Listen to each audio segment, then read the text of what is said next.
Дорогие друзья, всем привет! Сегодня к нам на склад поступило два трактора ИП-491. Трактора на базе, точнее экскаваторы на базе трактора МТЗ-92П. У нас в передней части фронтальный погрузчик, челюстной ковш, сзади экскаваторная установка.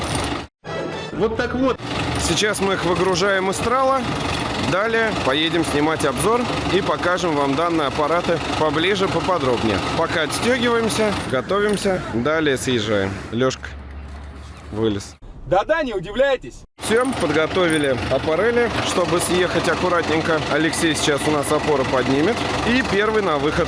Белорусский GCB. Задняя часть очень тяжелая из-за экскаваторной навески. Поэтому надо тут аккуратненько. Но у нас Алексей на опыте. Мягко работает двигатель. Расскажу изменения в видеообзоре. Расскажу, какие изменения с данным экскаватором-погрузчиком произошли и в каких вариациях они сейчас будут поставляться. Там вопрос по двигателю. Обязательно через несколько секунд в полном обзоре вы это увидите.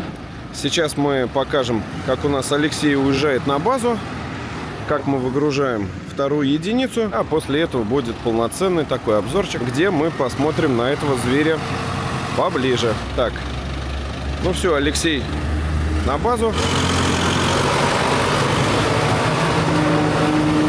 Так, поскольку у нас трал немножко раздвинут, аппарельки подложили сейчас вот таким образом. Я, если честно, не знаю, что ребята задумали и затеяли, потому что вперед он поехать, наверное, не сможет. А, тут вообще вот такая история. А что, так можно было, что ли? Чисто поднимается на гидравлике и подкладывается хитро смекалисто. Видимо, его так сюда и грузили. Молодец вот этот водитель. Ну, господа, по-моему, это лайк, господа? Лайк и репост, господа! Смекалка. Все, сейчас у нас Алексей поедет. Такой неприятный сигнал движения задним ходом. Да, сейчас все, аппарельки переставятся и дальше. Дальше на выход. Все, поехал второй. Сейчас Лешка потихонечку.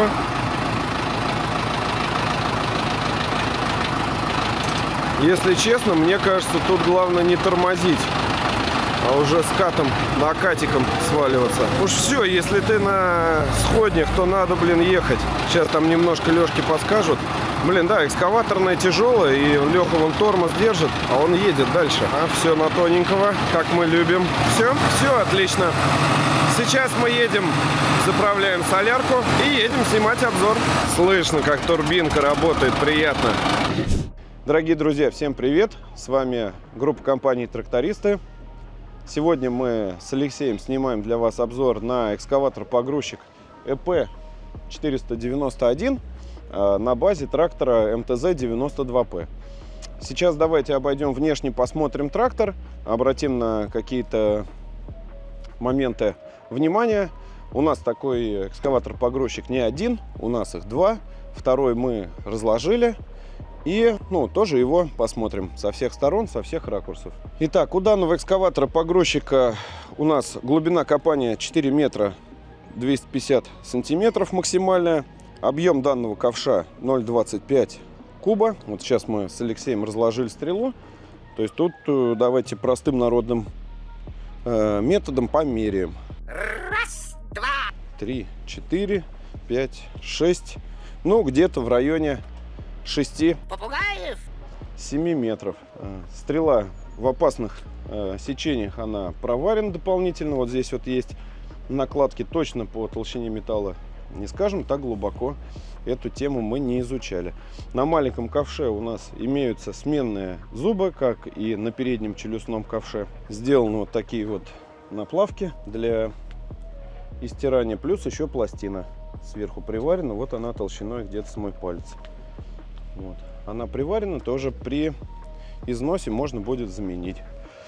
Нижняя часть ковша также местами усилена, приварены вот такие усилители, и чтобы не истиралось. На данном тракторе установлен двигатель МТЗ D245, но есть один нюанс. Сейчас этот трактор установлен турбина то есть турбированный двигатель. Есть момент такой, что сейчас эти трактора будут поставляться с двигателем с 243. То есть турбина уже здесь не будет. Хорошо это или плохо, уже пишите в комментариях. Я думаю, что среди наших подписчиков и тех, кто смотрит наш канал, а может те, кто просто зашел посмотреть видео, есть ребята, кто на данных машинах работали, хотелось бы от них получить обратную связь в комментариях. Не ленитесь, пожалуйста, напишите хоть пару слов, как вам работалось и как вам вообще данный трактор. На каких-то модификациях мы помним, что были установлены так откидные аутриггеры. Здесь у нас они идут, вот такая вот каретка, и на ней установлены уже выдвижные. Выдвигаются вниз. Тут пришлось, конечно, некоторые моменты допилить, доработать. Куда же нам без этого? Ну вот крыло немного не подходило, его вот так вот подрезали. Сняли фары отсюда, переместили вот сюда. Это вот по задней части. Удлинили немножко горловину, чтобы заливать топливо было поудобнее. Но, опять же, ее удлинить-то удлинили, а никаких кронштейнов у нее нет. Но, может быть, это и к лучшему, так как не все, что жестко закреплено, это хорошо. У данного экскаватора у нас смещаемая ось копания. Здесь у нас подходят такие вот штуки, это как гидрозамки. Да, Алексей мне подсказывает, что это такие гидрозамки. Мы их разблокируем, упираемся и каретку смещаем. То есть либо оставляем ее по центру, либо в крайнее положение. Везде помечены точки шприцевания, определенная система безопасности для транспортировки. То есть, когда мы куда-то переезжаем, вот этот замочек закрываем. Так, ну что у нас здесь? Вот поворотный механизм, большое количество шлангов. И их еще обмотали в еще один разрезанный шланг. Металлические хомуты. В общем, все интересно. Интересно. Преимущество данного трактора... То, что он идет в заводской вот в такой вот комплектации, это кабина, она вот с такими стеклами, немного увеличенная, и там побольше места сзади, то есть удобнее сидеть и рычагами управлять этим чудом. Русский, белорусский GCB, как-никак, только не желтый, а красный. Вот так вот. Ну, с задней навеской у нас, наверное, все понятно. На том тракторе мы сейчас посмотрим подключение гидравлического насоса, а на этом мы сейчас посмотрим передний погрузчик. Давай. Пока идем к погрузчику, обратим внимание на заднюю резину и на диски. Диски здесь перевернутые ведь, да, Лех? И их перевернули, еще и сместили по оси. Да, это сделано для того, чтобы увеличить ширину, саму колесную базу, да, и поместить гидробак. Сейчас я его покажу. Давайте все-таки посмотрим резину. Давай. 18,4 R34 F11. Это у нас получается задние колеса. Кажутся больше, но это из-за перевернутого диска и из-за того, что ось по оси сместили вперед. Одна из причин, по которой колесо сместили, это установка гидравлического бака. Он у нас идет с фильтром. Это бак для экскаваторной системы. И здесь и так уже не очень много места остается. Сузить немножко заднюю колею, да, заднюю колею уже не получится.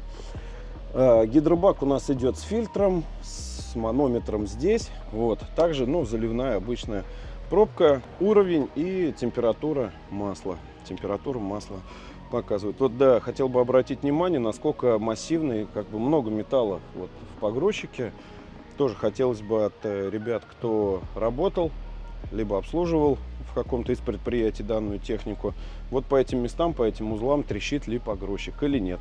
Потому что с виду очень много металла, много сварки, то есть вот эти косынки усиления, болтовое соединение. Так вот этот узел доверие внушает. Здесь у нас идет фронтальный погрузчик. Фронтальный погрузчик у нас оборудован челюстным ковшом. Тут 0,6 ковш, сменные также зубы. Только вот для меня, знаешь, что непонятно? Вот они сделали вот так, да? То есть здесь у нас получается резьба. А когда тебе зуб менять, здесь все затерлось уже, залезалось. Иначе по-другому здесь все. Ну да, я согласен. Но просто к тому, что чтобы открутить, придется эту как-то срезать, что ли. Да, здесь вот усиление у нас на ковше. Управление у нас экскаватором, погрузчиком происходит задним с рычагов, когда мы поворачиваем пост. Управление фронтальным погрузчиком происходит путем рычагов в кабине. Подъем, опускание, да-да-да, это все рычаги у нас в кабине. Внутри мы эти трактора обязательно тоже посмотрим. Давайте, кстати, посмотрим, Лех, что за передняя резина. потому что задние мы глянули. 360 на 70 R24. С той стороны у нас расположен гидравлический бак, с этой стороны у нас расположен аккумуляторный ящик, кнопка массы. Он даже тут вот на таких вот защелочках. В принципе, тоже неплохо. Освещение почему-то вот такое. Сейчас не сломаю я ничего. Нет, так должно быть. Освещение вот такие вот лампы. Тут, ну, я не знаю, наверное, уже пора переходить на светодиод. Для обслуживания, то есть, когда обслуживаем трактор, ковыряемся что-то в двигателе, либо с погрузчиком работаем, наверное, то тоже надо вот ставить обязательно этот фиксатор. Никогда нельзя пренебрегать техникой безопасности, каким бы хорошим вы мастером не были. Так, ну что, давайте посмотрим распределитель экскаваторной установки. Здесь у нас идет небольшое количество проводов и большое количество шлангов. Собственно, это вот у нас управление. Это у нас что получается? Забор из бака и... это слив, да? Да, это слив у нас в бак. Подача у нас идет отсюда, да, это на насос.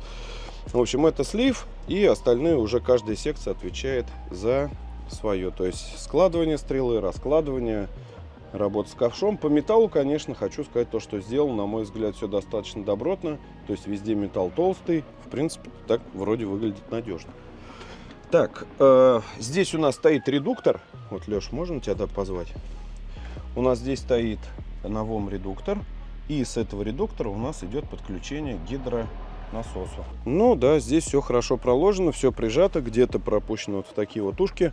Но в ушках, наверное, тоже может тереться. Вот, ну, вот так вот, да. И, вот, то есть со временем это будет протираться. Здесь, наверное, лучше сразу обезопасить себя и какой-нибудь еще шланг одеть.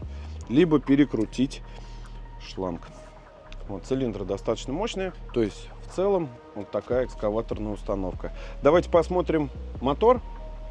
Последние, одни, грубо говоря, из последних на 245-м движке с турбиной. Далее 243-й движок без турбины. Погрузчик у нас сейчас стоит на земле. На данных машинах кондиционера нету, поэтому у нас здесь идет масляный радиатор. Радиатор охлаждения двигателя, ну, система двигателя, расширительный бак. Топливная арматура у нас Ногинск, да, на том и на другом. Ну, в принципе, тут ничего сверхнового нету, к сожалению, я не знаю уж или к счастью. Вот я заметил, что стартер, Лех, закрыт вот с этой стороны. Стартер закрыт, видишь, этим боковиной. Дам стартер поменять, это, мам, не горюй. Третий болт и несколько бутылок. Потому что тут очень будет сложно заменить стартер. Но по мотору ничего особенного. Обычный 245-й двигатель. Генератор у нас стоит с тобой белорусский. Генератор Гродно, да? Да, генератор Гродно, Беларусь. Хороший. Давайте, наверное, перемещаться в кабину. Посмотрим, как все устроено там. Итак, дорогие друзья, ну что, давайте откроем заднее стекло. Я думаю, что тут, наверное, как на GCB, прям все это уедет вверх. Будет красиво. Вы кто такие? Я вас не звал. Идите на... А нет. Ну, для вентиляции неплохо на самом деле. Это фиаско, братан. Ну, это не фиаско, Лех. Тут я тебе так скажу, то что для вентиляции какой-то нормально. Но отсутствие кондиционера здесь, конечно, летом можно употеть. То есть ты всегда будешь работать с открытым окном. Но так вот дверь открыта, окно открыто. В принципе, продувает неплохо. Плюс еще можно окна открыть. Это у нас рычаги управления самой экскаваторной установкой. Мы попозже покажем, как мы складываем, собираем. Будет видно ее в работе, в такой маленькой, да? Это у нас управление аутриггерами. Сейчас давайте посмотрим, что у нас еще тут. Внутри это вот место, рабочее место. Вот. Дальше в комплекте поставки у нас идет вот такой вот инструментальный ящик. Комплект ZIP. Здесь у нас лежит набор инструмента, который не кладут почему-то сейчас 82-е. Ну и, собственно, вот рабочие рычаги. Поворотный пост, сиденье с поворотным постом. Приезжаем на место работы, поворачиваем и спокойно работаем. Из-за вот этих окон, которые изогнуты, да, вот здесь вот, и вот в этом месте, вот из этих окон, и из-за них кабина, ну, больше, и обзор намного лучше. Так, здесь у нас рычаг, который регулирует как раз таки смещение каретки. Это гидравлический замок снимает. Мы его выкручиваем, гидравлический замок открывается, и можно смещать каретку. Ввиду того, что поставить его больше было некуда, хотя под капотом место есть. Здесь у нас поставили внутренний омыватель стекла именно для заднего. Но для заднего стекла, то есть мы когда работаем, здесь спокойно нажимаем, брызгаем, и у нас начинает работать дворник. Но можно было это убрать и под капот, чтобы здесь было побольше места для личных каких-то вещей. Здесь у нас идет аптечка, то есть вот эта коробка, которая должна быть вот в этом месте. На 82-х вот это вот крепление оно есть, а вот этой коробки нет. Это обычная аптечка, на ней нарисован знак вот аптеки. Ну и там просто на несколько секций разделенный ящичек такой. Так, мы его сюда, оп, и он у нас за вот эту вот пипочку фиксируется. Так, сейчас посмотрим, что у нас здесь. Ручной газ, вал отбора мощности. Когда вал отбора мощности включен, работает экскаватор. Когда вал отбора мощности выключен, экскаватор, ну, само собой, не работает. Здесь у нас передний мост, здесь КПП, здесь у нас ручной тормоз. Данный трактор оснащен реверс-редуктором. Реверс у нас вот здесь вот. Также блокировка, вот маленькая педалька, газ, тормоз, сцепление. По приборам все классика. Здесь у нас есть только индикация включения вала отбора мощности. То есть экскаватор у нас включен или нет. Кнопка массы здесь под рулем. Кнопка массы у нас здесь под рулем. Ну вот, в принципе, и все. Верх кабины выполнен из кожзама. Здесь дермантинчик, тут дермантинчик. Здесь вообще карпетик. Вот. Здесь даже перфорированный. Управление освещением. Ну, в принципе-то, ребята, вот и все. Вот такие две машины у нас сейчас на базе. В ближайшее время они будут передаваться клиентам. Всем большое спасибо, что смотрели данный обзор. Всем крепко жмем руку, желаем крепкого здоровья. До новых встреч на нашем канале. Всех, кто смотрит это видео на YouTube, прошу переходить по ссылкам в описании, подписываться на наш Дзен, ВК-видео, Телеграм-канал, а также иные площадки, где мы зарегистрированы. По вопросам приобретения такой техники в описании также указан номер телефона. Пишите, звоните, либо пишите на электронную почту. Мы вам там ответим. Все, всем большое спасибо за просмотр данного видео. До новых встреч на нашем канале. Всем крепкого здоровья. Пока-пока. С вами были трактористы из Нижнего Новгорода.